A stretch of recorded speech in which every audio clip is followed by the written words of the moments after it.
The X-Zone Radio Show with Rob McConnell is largely an opinion talk show.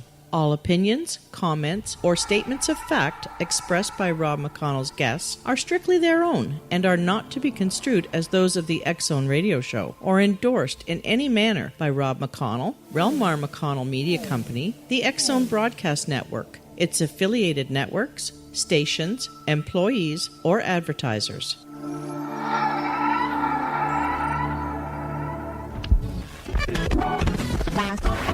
All Hit Radio.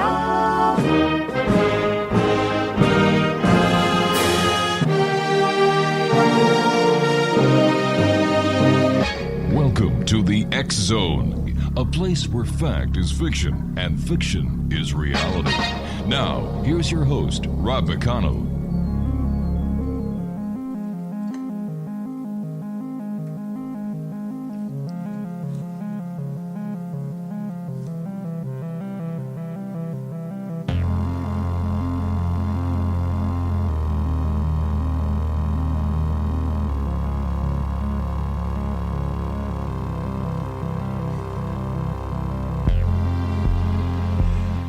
And welcome back to the X-Zone. I am Rob McConnell, coming to you from our broadcast center in Hamilton, Ontario, Canada.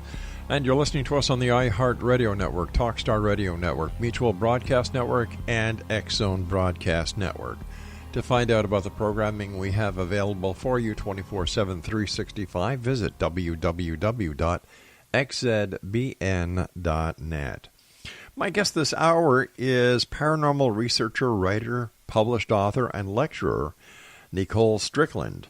And Nicole currently resides in San Diego, California, and has been innately intrigued with the paranormal since childhood, having thus studied the field for a few years.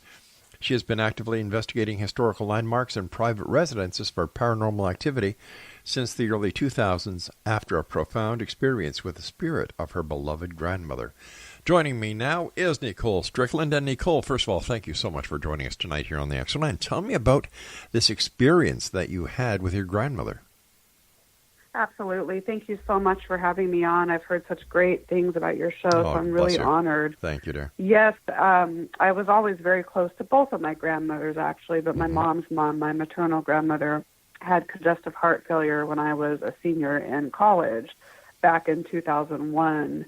And so my grandmother called me the night before she passed, and it was in the afternoon, and she just wanted to see if I was okay, make sure I was okay, a very grandmotherly action that she often took. And so I in retrospect, I feel a little guilty because I kind of rushed her off the phone because I had to study and, go to work and things like that. So I talked with her for about 10 minutes. But the next afternoon, my mom called me. My mom, her daughter, called me and said, Nicole, I love you so much.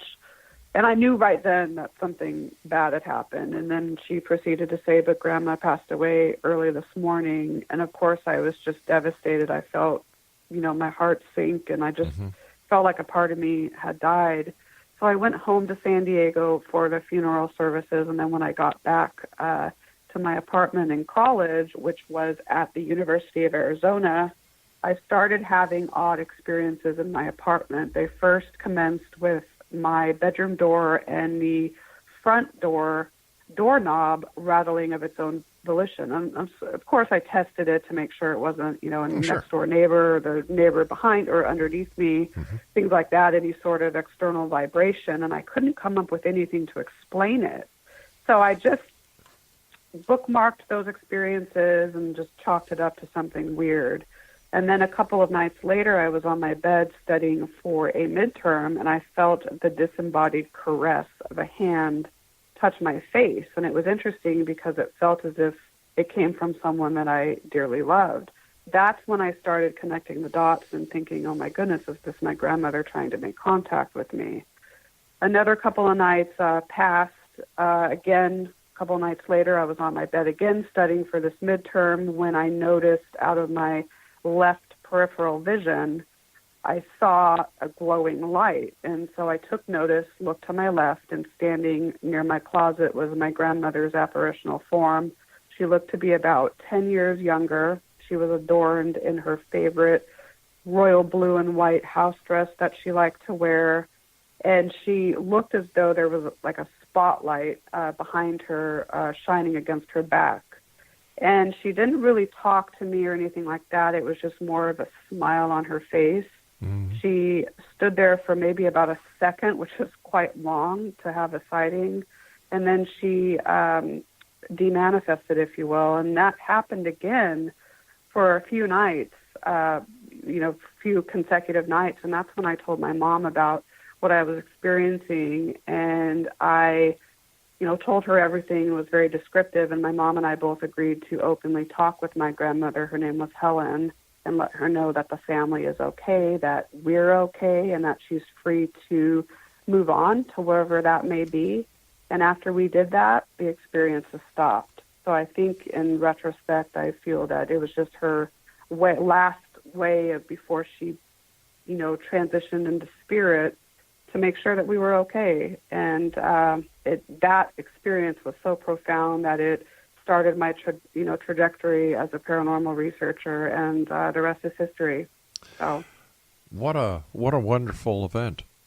How did you feel knowing that there is the ability to come back from the other side, to just let your loved ones know that, you know what, it's okay, I'm here, I'll be watching you, and life goes on? Right. It's extremely comforting in a very peaceful, loving way. I always say that I was born into this field because even as a young child living in Las Vegas, I now live in San Diego, California, but as a young child I lived in Las Vegas.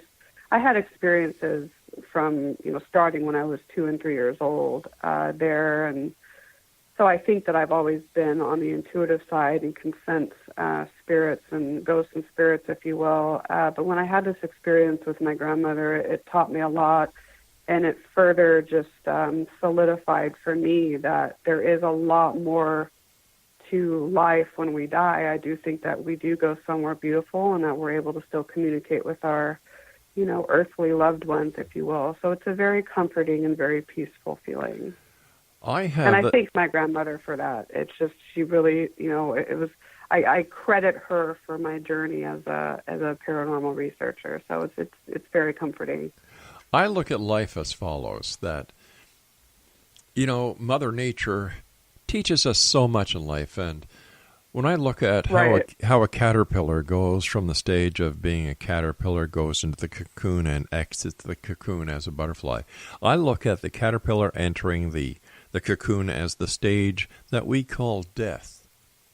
But as we all know, the caterpillar isn't dead. It emerges on the other side, so to speak, as this beautiful butterfly. And I really think there's much more to life. And I don't believe life stops when our physical body ceases to exist. I believe that the spirit continues.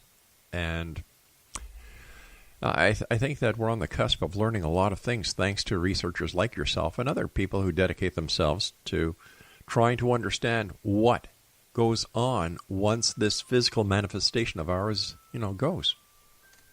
I can't agree with you more, and I think the analogy of the butterfly and the caterpillar is spot on.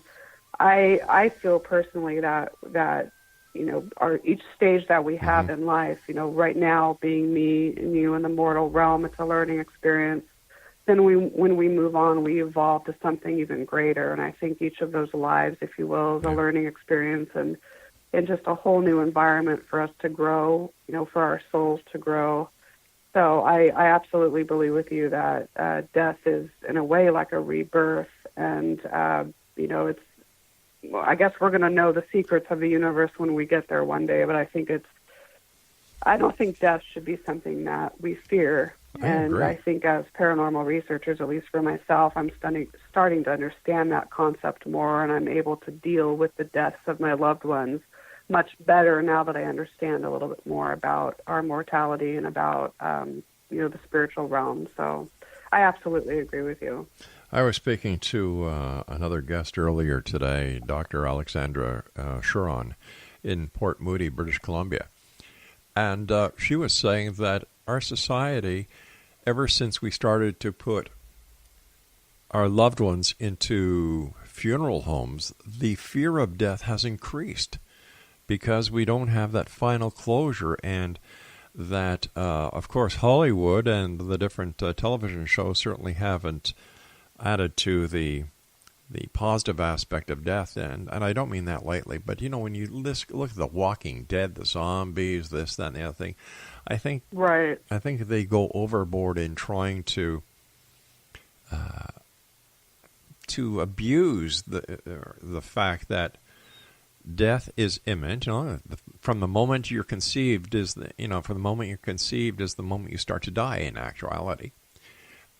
And this is why I don't believe that there is this total finality.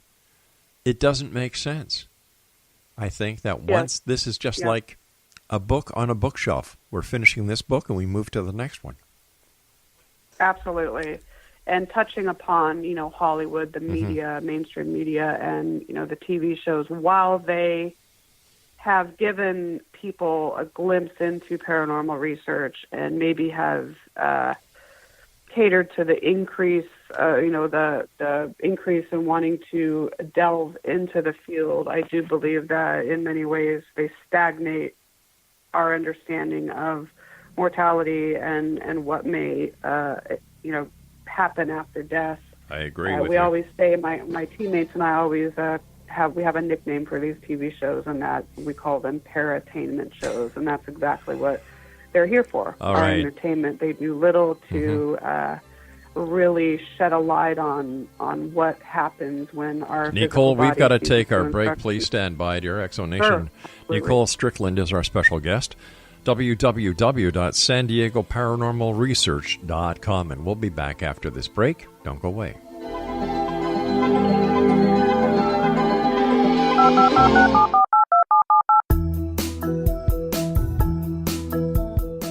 Did you know that when you're on the road with limited data or Wi-Fi, you can still listen to the X-Zone Radio Show with Rob McConnell, The Science of Magic with Gwilda Wiyaka, X-1, Dimension X, Space Patrol, and every minute of the X-Zone broadcast network by calling 213-401-0080, courtesy of Audio Now.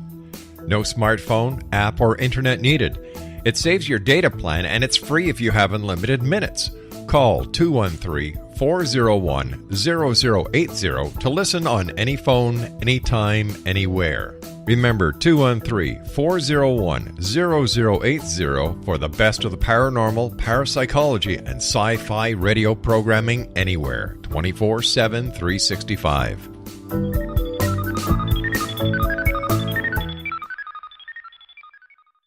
You have heard of the X-Zone? Now watch it on Simul TV, plus 500 video games, live TV channels, free video on demand, worldwide, and more. Does this sound like tomorrow's television?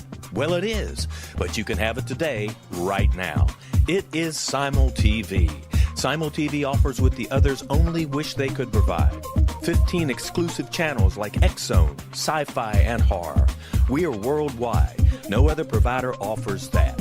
500 built-in video games. No need to have an extra expensive system. We have them included. Free video on demand. Live streaming events from around the world. Interactive online network, and much more. Tomorrow's TV today. Simul TV. Sound too good to be true? Well, it's not. You can have Simul TV today. Sign up at simultv.com. Do it today.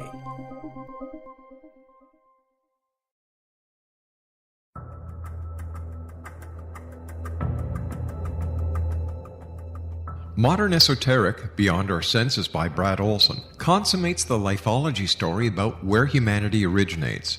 It is the lost continents, the primitive wisdom, the mythos of creation, and the rethinking of ancient history as we are taught in academia. There is much more to the story than what we have been told. As this is the first book in the Esoteric series, Modern Esoteric starts at the beginning of time and accelerates up to this modern age. Future Esoteric is book 2 in the series and takes a forward-looking position ahead of today with an open and honest examination of the ET issue and various unexplained phenomena. To discover the writings of author Brad Olson, visit www.bradolson.com. That's www.bradolson.com.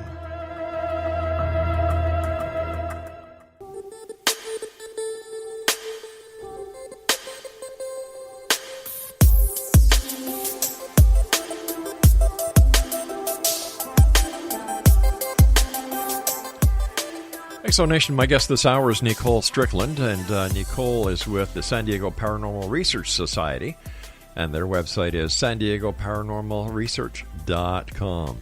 Tell us a little bit about your organization. Absolutely. Before I formed it in 2009, I've had a lot of experience working with various Southern California ghost research teams, and I learned a little bit about what I like and what works for me and what I wouldn't want in a team, so to speak. So I've always had a desire to have my own group. So I formed the San Diego Paranormal Research Society in 2009, and we're a very collaborative, cohesive unit. We care about what we do. We care about and treat not only our clients and the locations and ourselves with respect and reverence, but we care a lot about how we treat the energies. And that whole saying of, the golden rule applies a lot to paranormal research. What you put out, you get back. And we've experienced that. We specialize in paranormal investigation projects at private residences, businesses, and various historical locales. So we've done many projects at various San Diego known historically haunted locations, such as the Whaley House, the Rancho Buena Vista Adobe, the Cosmopolitan Hotel, the Star of India, the Berkeley Ferry Boat, William Heath Davis House, and like I said, well as various private homes throughout the county. We also go out of state as well. I do a lot of my own private research on the RMS Queen Mary as well. We're also a very educational team. Now, we don't have all the answers to why ghosts and spirits exist. Maybe one day we will. And I do believe that a lot of it is supposed to remain elusive until we reach those pearly gates, if you know what I mean. Sure do. But we do like to educate on proper paranormal research practices, investigative practices. So we offer classes for the public. And we speak at libraries and conferences and that sort of thing. But we really, really enjoy what we do, and we take it very seriously. And we've worked hard, and we've established ourselves as one of San Diego's most well-respected teams. So it's been a really good journey. Where, in your opinion, is the most haunted location in San Diego? Oh, my goodness. Well, San Diego has such a rich history with the Native American influence and the Spanish influence and the Mexican Rancho period influence. So, a lot of people don't realize this, but San Diego is a very, very haunted city. Oh, man, I would say now the Whaley House is the most iconic haunted location in San Diego. It's been featured, obviously, in numerous books and media outlets and so forth. I've been in the home. I will say that, yes, there's some sort of haunting there. My definition for a haunting is that the energies there at a location have to have some sort of historical tie. So you definitely see that with the Whaley House. There's other places in Old Town as well. I would say for me, one of the most active sites, I would say 3 locations for me, Star of India, one, and then one of the neighboring ships, the Berkeley Ferry Boat. A lot of people don't know about that as well as the Star of India. We've done research on there as well. Both those ships are extremely active, and there's other ships in the Maritime Museum of San Diego, but primarily the Berkeley and the Star of India are the 2 focused ones for research purposes. William Heath Davis House down in the Gaslamp Quarter. It's now called the Davis Horton House. I actually did an episode of my ghost story a few years ago at the William Heath Davis House, but we were able to have numerous paranormal or personal experiences, and just one of our most profound, I would say, disembodied voice captures that was also featured on the show as well. The past 7 years, my co-director and I, Ali Schreiber, my co-director, and I, we've been focusing a lot on the Rancho Buena Vista Adobe, which is up in Vista, California. We offer fundraising paranormal investigation tours there once a month. We've seen consistent interaction with energies there to the point where, whether it's via an electronic voice phenomenon or an instrumental transcommunication clip or ITC clip, real-time communication, we've been able to, identify different voices from month to month. And there's a lot of intelligent interaction. Allie and I have talked about this, and we feel because we've spent so much time there that the energies know us and know that we come with good intent. So that, I would say, it's a location that's not really well known because it's secluded. It's not in an area like Old Town that sees a lot of tourists, but it's very, very active. So I would say for us, the Rancho Buena Vista Adobe. When you say very active, what kind of activity are you talking about? When I say that, I mean consistent experience, like personal experiences that we have, whether it's sightings that we see or disembodied voices that we hear, or sometimes if we're touched, consistent evidence in the form of EVP, disembodied voice captures, interesting spirit photography captures, or situations where we'll have a personal experience that we can't necessarily explain that correlates to some sort of environmental monitoring equipment going off for whatever reason. So, for example, if we get an EMF hit and then we have a personal experience, or if we get some sort of drastic cold spot and then we were to capture a really great EVP, those sorts of things. So we look for consistencies, and we've seen that a lot at the Rancho Buena Vista Adobe. You mentioned two ships that you've also investigated. Can you tell us about those two vessels? Oh, my goodness. The Maritime Museum of San Diego has some amazing vessels. The Star of India is very famous in that it circumvented, or it actually traveled the seas or around the world actually 21 times. Wow. 21 or 27. So it's been around for a long time. It was a merchant ship, and at one point it carried immigrants from various areas. So it's been a part of the Maritime Museum for a long time, lots of activity on there. It's also like the Whaley House in that it's seen in mainstream media a lot, and they have different programs on it, educational programs for kids.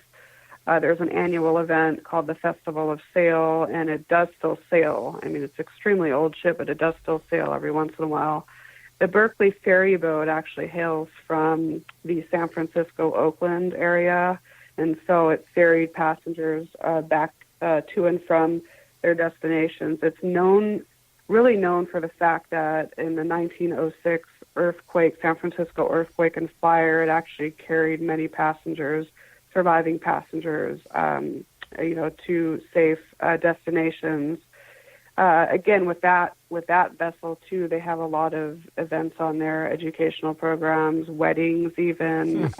There was in 2010 a fundraising maritime ghost conference that I participated in, held on the Berkeley as well. So I think with all of its vessels, there's a couple submarines there as well, and some other ships. I think a lot of the energy, if you have energy pertinent to one ship, you may experience it on the next just because they're so close in vicinity to each other.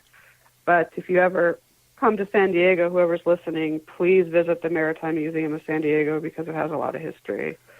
How many members are there in the San Diego Paranormal Research Society? Right now, we have a lot of consultants that aren't necessarily with us. We prefer a very small team. So right now, it's just myself and my co-director, Allie Schreiber. And, someone may say, oh, that's not a lot of manpower, and I get that. But the two of us work so well together, and it's something with us combined. We have this great mojo, and we're able to really affect the environment that we're working in a positive way. So it's us two right now as the main investigative team, but we have a lot of consultants from different areas that specialize in different things that we'll bring on. They may not necessarily investigate with us, but they'll be a part of the overall investigation, which includes like the preliminary, actual, not physically at the actual investigation, but in the evidence review process. We have a couple psychic mediums that we trust that we may send pictures to, or they may help us with client interviews, that sort of thing. So I would say with consultants included, about 6.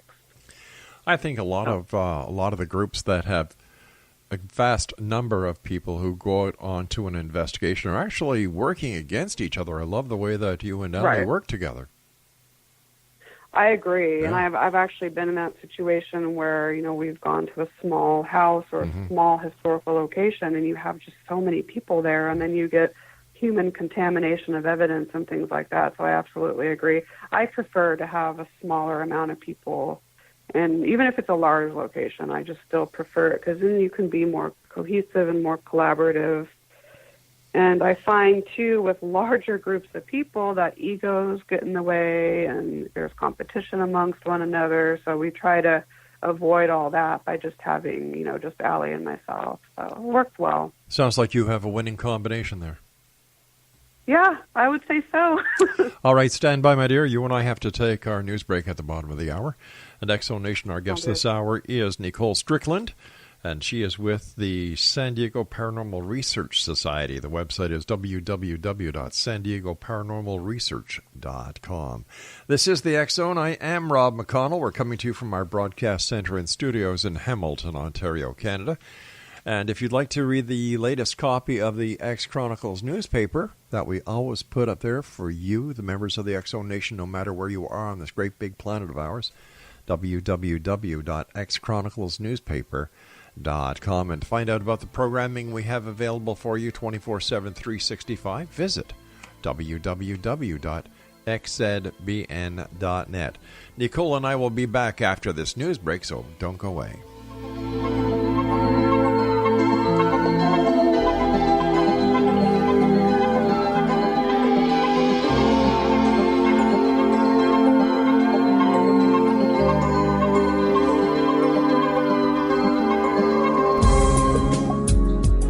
From our broadcast studios in Hamilton, Ontario, Canada, to the world and beyond, you're watching the X-Zone Broadcast Network, www.xzbn.net.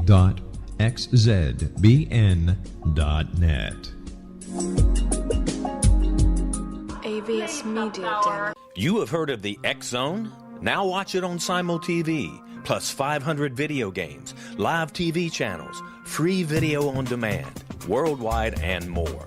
Does this sound like tomorrow's television? Well, it is, but you can have it today, right now. It is SimulTV. SimulTV offers what the others only wish they could provide. 15 exclusive channels like X-Zone, Sci-Fi, and Horror. We are worldwide. No other provider offers that. 500 built-in video games. No need to have an extra expensive system. We have them included. Free video on demand. Live streaming events from around the world, interactive online network, and much more. Tomorrow's TV today. SimulTV. Sound too good to be true? Well, it's not. You can have SimulTV today. Sign up at simultv.com. Do it today.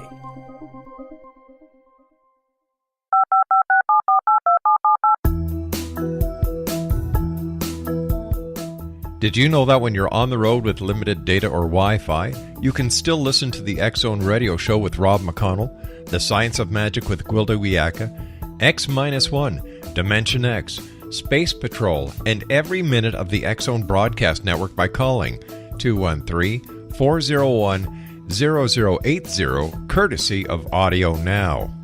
No smartphone, app, or internet needed. It saves your data plan, and it's free if you have unlimited minutes. Call 213-401-0080 to listen on any phone, anytime, anywhere. Remember, 213-401-0080 for the best of the paranormal, parapsychology, and sci-fi radio programming anywhere, 24/7, 365.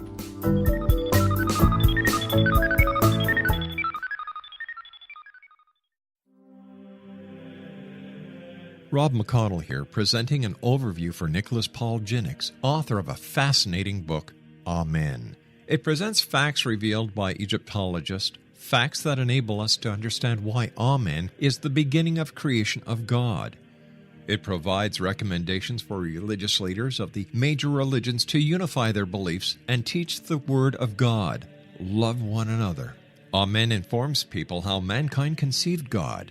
It was the Egyptians that developed the concepts of a soul, a hereafter, and Son of God. And finally, after the worship of many gods, they conceived the belief in one universal God, the maker of all there is. For more information, visit www.futureofgodamen.com. That's www.futureofgodamen.com.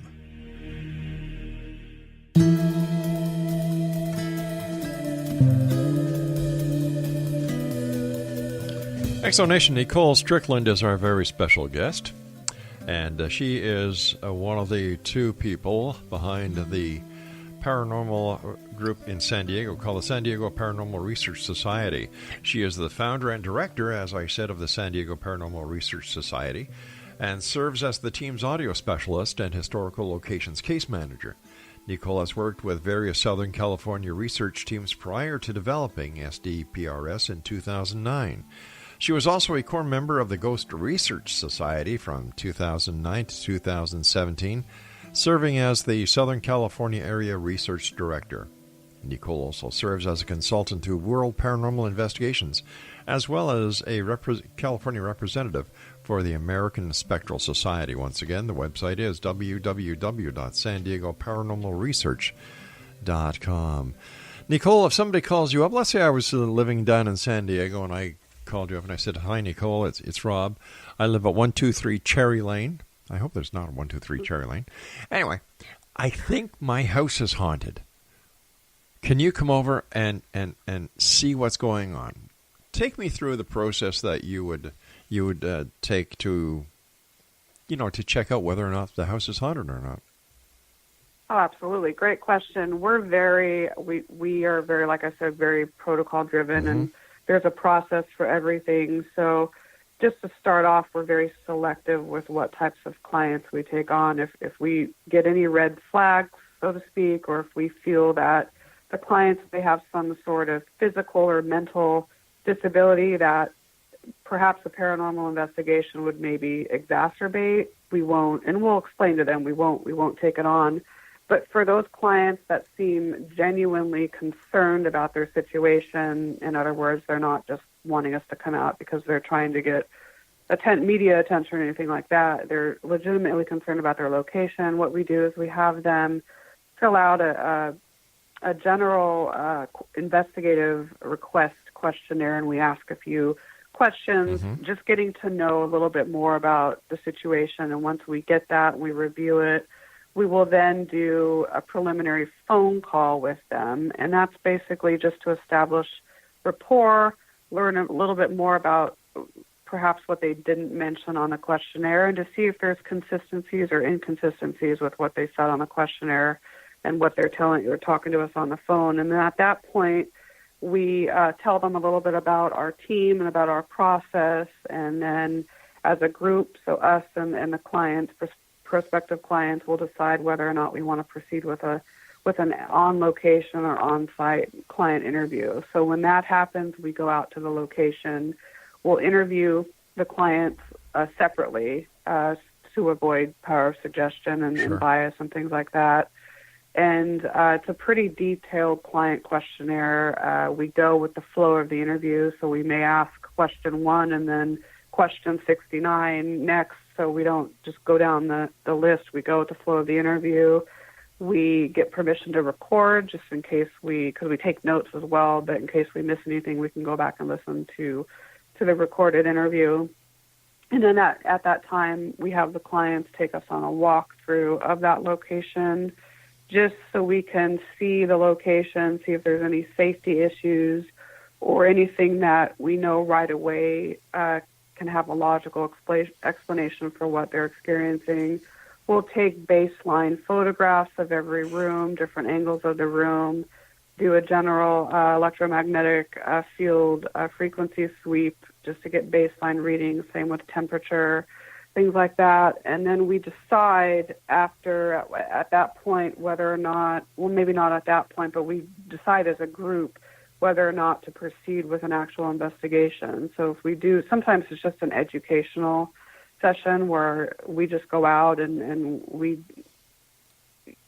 tell the clients or explain to them what, if they have answer questions, and then we just go and explain to them what we know, and it could just be more of like an educational session for them.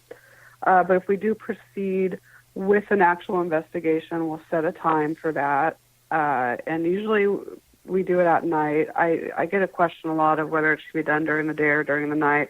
I am not 100% partial to the evening, but I think, for availability and things tend to calm down more in the evening. But if there's known activity that's happening only at a certain time of the day and that's in the middle of the day, well, yeah, it's probably best to do it then. But typically, whether it's day or night, we'll come on site and do an investigation, typically lasting from 4 to 6 hours, and sometimes a second or third may be warranted. And then after that comes the tedious, evidence review process, and you're having sometimes hours of audio, hours of video, many photographs to sift through and analyze, environmental monitoring, or data that you have to analyze and compare and correlate with your experiences and with the client's experiences and things like that. So, and this is something that the TV shows don't properly show people. A lot of people that I call armchair ghost hunters, if you will, they'll watch a show and think, oh, an investigation just lasts an hour. No, especially with a private residence, actually with any investigation, to be honest, but especially a private residence case, I mean, it may take a month or two. Wow. And then after the review, you meet with the clients and you go over things with them. And at that point, maybe they want a specialist to come in, like a shaman or a clergy member, things like that. So the process is very detailed. It takes a long time, and it should. It should. So that's kind of our process with how we do things. But we've done many, and it's amazing when you, after everything is said and done, and I don't always think that there's a complete, finality to each investigation. I mean, because we always tell people, if you have any questions or if activity were to start up again, feel free to get in contact with us. So we'll keep their file on hand for a while. But it's really great, at the end when you've helped them to feel more comfortable in their home and not be so scared of what may be happening. That's just that, it's right there. That's the reward for me, is just knowing that I've helped someone. And the same can be said for Allie too. So it's a labor of love. How long does it take you and Allie to figure out that somebody is just yanking your chain? Oh, fairly quickly. I mean, they say not to judge a book by its cover, but sometimes we've gotten really wacky emails. We can tell it's probably someone that's, had a few drinks, or they just seem off, and it might just be like one sentence like, yo, I have ghosts in my home, come out. I mean, it's like, you could just kind of tell just from, our years of doing this, who's serious and who's not. So in all the years you've been doing we've gotten some funny ones. I would imagine so. In all the years that you've been doing your investigations with Allie, what has been your most scaring or thrilling investigation that you two have done in a private home without breaking confidence, of course? Oh my goodness. We don't normally get scared a lot, but there was this one private residence where we were upstairs in the bedroom, and we were getting a lot of personal experiences here at this home and whatnot, but it was just, I wouldn't say this was scary, but it was just something where it just shocked us, and we were just kind of like hyper excited after this. We were upstairs in the bedroom, and we were doing an ITC session with one of Allie's spirit boxes that she has, and we were getting some interesting, weird responses, seemingly from the same person. And we were talking about, I think we were asking about the animals in the house, the dogs and the cats, if I remember correctly. And all of a sudden, through this device, we got this really, and it was obviously someone mimicking the sound of a meow, but it was super, super loud. And that came through the device, and it just kind of like shocked us. That's an example right there. But I would say for us, and this is on a consistent basis, not just one time, the Rancho Buena Vista Adobe, because in the past 3, we've been, like I said, doing our tours and investigations there for 7 years. Right. But in the past 3 years, we've really seen the energies come forward and and talk to us on a monthly basis. And I would say two situations occurred at the Adobe, both for me and Allie, and it had to do with our past loved ones. Allie, on one night, her mother passed away a couple of years ago, and on one of the tours, her mother had a nickname. And so on one of the tours, one of the attendees asked Allie if she knew about this particular nickname. And Allie's knew right away. She felt that this person was intuitively sensing her mother, because it was a very odd nickname that someone wouldn't, it wasn't like right. a common nickname. It was just really odd. And so she knew right away, how can that person have known? I didn't say anything to them about my mom. So there was that. And then about a month or two later, we were in another section of the Adobe, and we were doing a spirit box session. And I didn't hear this come through at the time. I was reviewing my audio later, and as I was reviewing it, I at one point heard the words, which sounded so much like my grandfather, and I just know it was him. And the words, "I love you, Nicole," came through. And again, I knew it was my grandfather because he had a very distinct voice. And then right after that, I heard my grandmother's voice come through and call him by his nickname through the device. His nickname was Fulvio.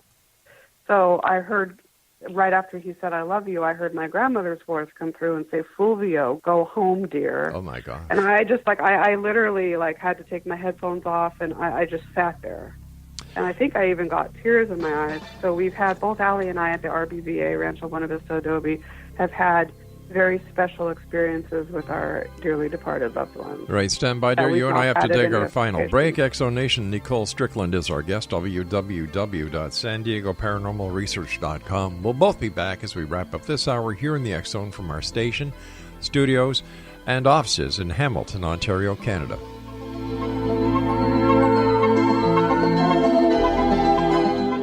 You have heard of the X Zone? Now watch it on Simul TV, plus 500 video games, live TV channels, free video on demand, worldwide, and more. Does this sound like tomorrow's television? Well, it is, but you can have it today, right now. It is Simul TV. Simul TV offers what the others only wish they could provide. 15 exclusive channels like X Zone, sci-fi, and horror. We are worldwide. No other provider offers that. 500 built-in video games. No need to have an extra expensive system. We have them included. Free video on demand. Live streaming events from around the world. Interactive online network, and much more. Tomorrow's TV today. Simul TV. Sound too good to be true? Well, it's not. You can have Simul TV today. Sign up at simultv.com. Do it today. The new nonfiction book, Razor of Madness, is similar to cult movies like Clockwork Orange, Dragon's Tattoo, or The Other Side of Hell. Wayne Morin Jr. and Thomas Lee Howe will expose widespread and systematic deficiencies in this thought-provoking tell-all novel. Mind control rages among scholars in law schools. Human rights are ignored while thought reform and mental manipulation are accepted practices used as behavior modification. Dr. Louis Jolyon West comes to mind. Media and public scrutiny shows that United States mental hospitals are in fact destructive murder industries. Razor of Madness expose novel details this epidemic through an in-depth professional and personal investigation. For decades, there has been a revolving door policy that still releases killers and pedophiles back into society. The maestro of mind control continues to haunt America to this very day. Razor of Madness is available in paperback or as a downloadable ebook at Amazon.com. I'm William S. Peckham. If you enjoy a good mystery with a touch of the paranormal, then you'll love my novel, From Out of the Woodwork. It's the story of a young Toronto contractor, Sean Kennedy, who buys derelict homes, guts them, and turns them into multifamily dwellings. Slums just waiting to happen. When Sean buys 29 Livery Lane, the house fights back. Former owners unexpectedly come out of the woodwork as he starts the destruction.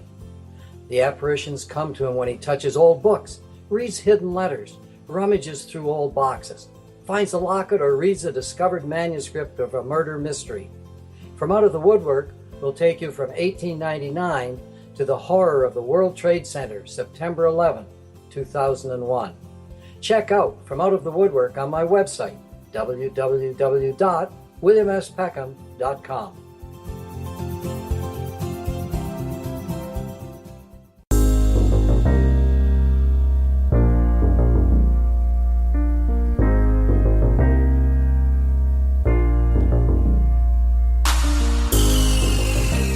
Welcome back, everyone. Nicole Strickland is our special guest, and the San Diego Paranormal Research Society, and they also have paranormal investigation tours.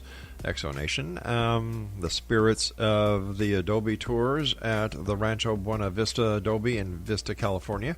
The tour acts as a fundraiser for friends of the Rancho Buena Vista Adobe. For more information, visit avistacreation.com. First of all, Nicole, I want to thank you so much for joining us. It's been a great pleasure having you on the show. But let me ask you this. Absolutely. For people listening to you over the past 45 minutes, and they say, you know what, this lady knows what she's talking about. She's respectful. She's smart. She's not into the woo-woo factors. How can our listeners learn to be paranormal investigators if they so choose? Oh, great question. I'm actually working on a book about this. And there's a lot of books about this subject already, but just something with my own twist. I would say if you're very interested in wanting to learn the ropes of a paranormal investigator, you may not want to join a reputable team. But if let's say you want to do that right away, I would search out the teams in your area. I would figure out what you want what your attributes are. What do you want to get out of being an investigator? Are you in it just for the thrills and chills, which is fine? Or are you really wanting to learn how to be a very genuine, hardworking paranormal investigator? So you have to ask yourself what you want, and then look at some of the different teams, see if they're taking on members, and get a feel for them, peruse their website, get an idea for their mission and what their guidelines are, and see if it fits in with what you want.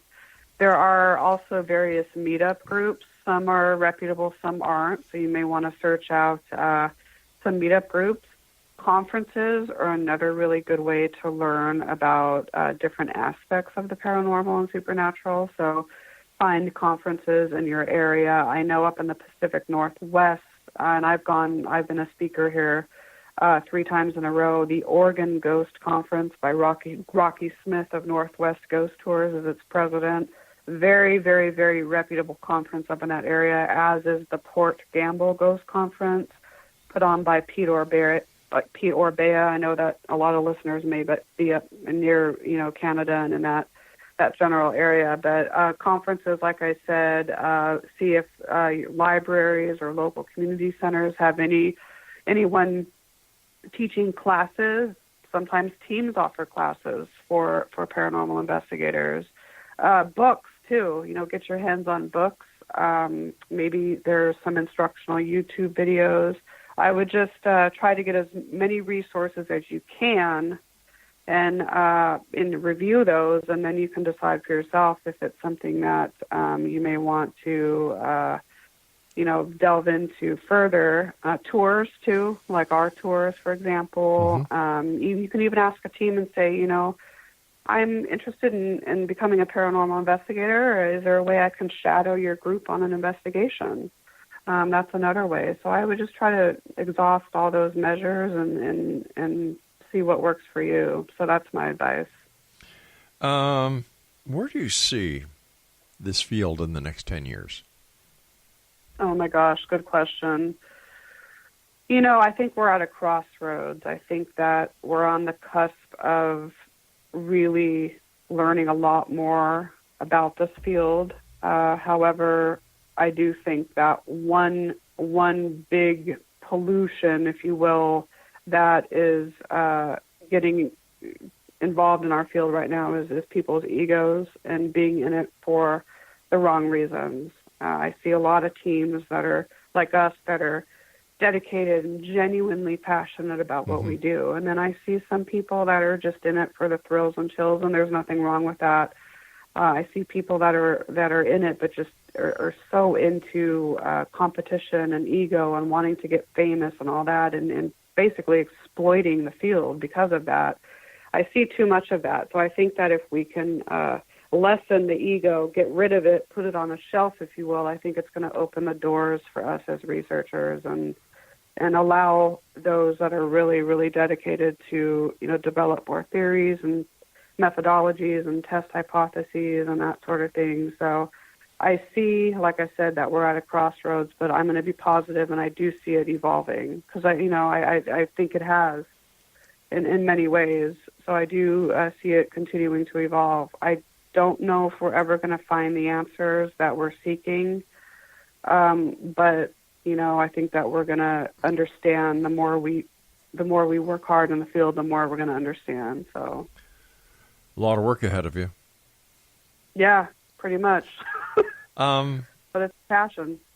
Well, that's what makes it so credible, is the passion, not the sensationalism. Right. That's right, exactly. I understand that you've also done investigations and research aboard the RMS Queen Mary. Yes, for many years. Why do you think that ghosts and spirits remain?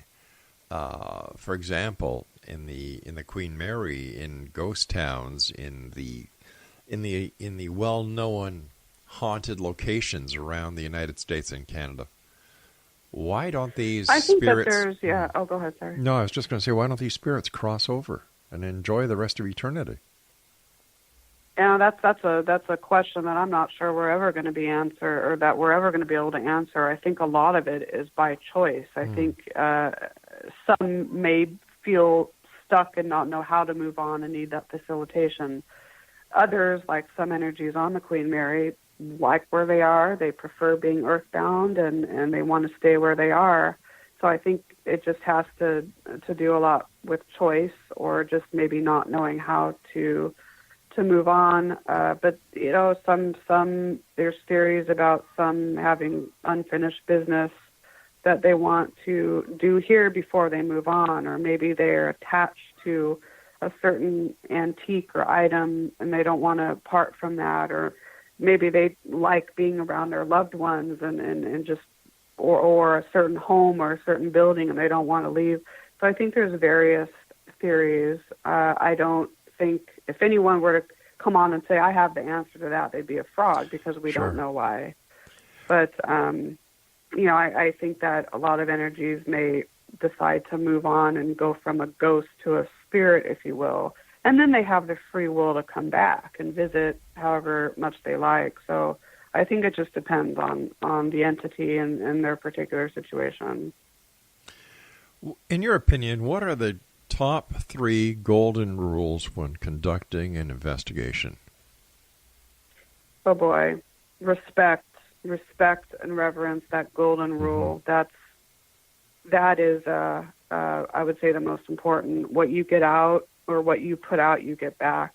So that's, I've investigated with people that don't treat energies that kindly, and it actually makes me sick. So definitely that respect factor is huge. I would say get permission from whatever location you're investigating, whether it's a home, business, or a historical site. Get permission from that location to investigate. And when you get that permission, let them know what you're going to be doing. So it's a collaborative event between you and that location. I've seen many teams try to go in without a location knowing and charge money. Oh my gosh. At a private location, and it's just oh my gosh. I mean, this is what makes it look bad for the rest of us that care. And then I would say be cognizant on, again, this goes along the lines of the respect factor. I see a lot of exploitation of the field, and while many people don't mean to exploit it, always be cognizant to treat the field in general with respect. So if you're in it just to get fame, and you're going to do whatever you need to do to get that fame, you're in a sense exploiting, locations and energies and other people. So be cognizant of that.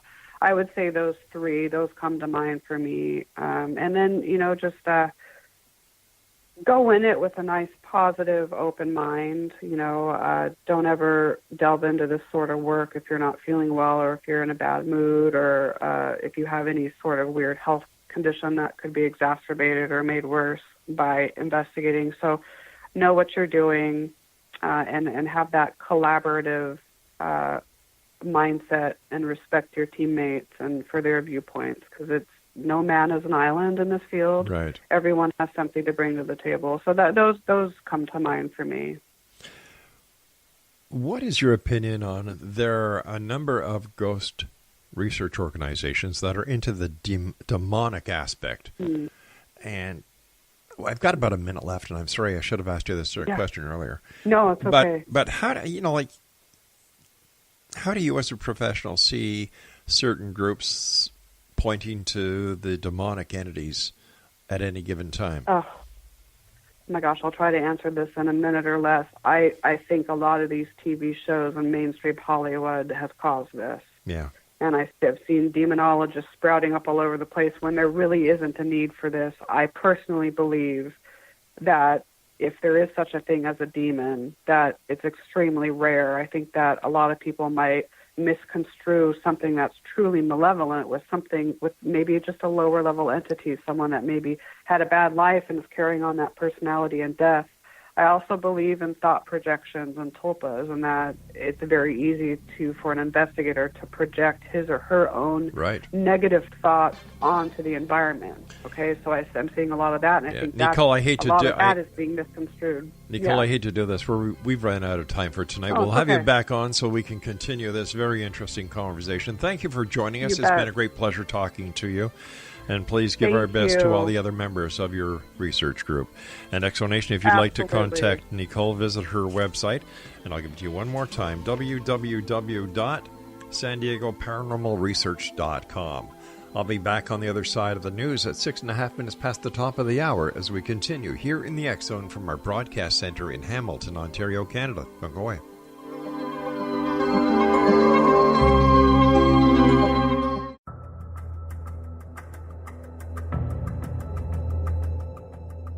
Modern Esoteric, Beyond Our Senses by Brad Olson, consummates the lifology story about where humanity originates.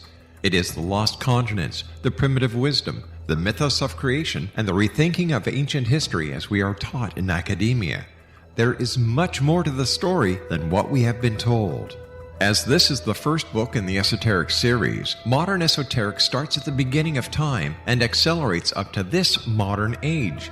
Future Esoteric is book 2 in the series and takes a forward-looking position ahead of today with an open and honest examination of the ET issue and various unexplained phenomena. To discover the writings of author Brad Olson, visit www.bradolson.com. That's www.bradolson.com.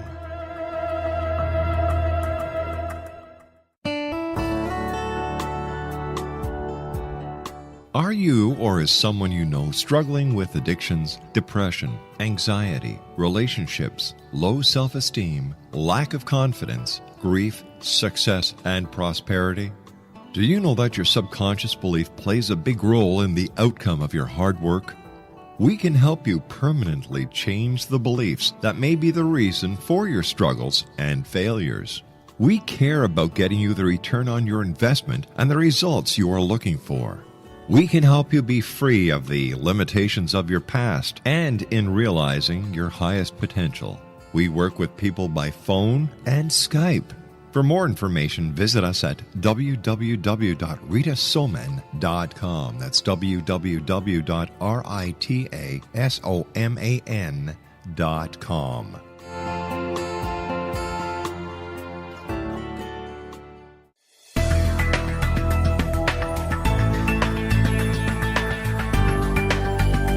Do you think you have energy problems in your home? Do you feel better when you're away than when you're home?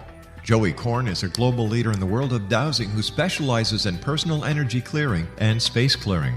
He can help you create an ideal energy environment in your home no matter where you live in the world. Learn about his remote spiritual house cleaning services and much more at www.dowsers.com. You can get Joey's book, Dowsing, A Path to Enlightenment, as well as other dowsing books and tools, Kabbalah books, and Walter Russell books. Joey's work is really amazing. Go to dowsers.com right now. That's DOWSERS.com, or call 1-877-DOWSING. That's 1-877-369-7464.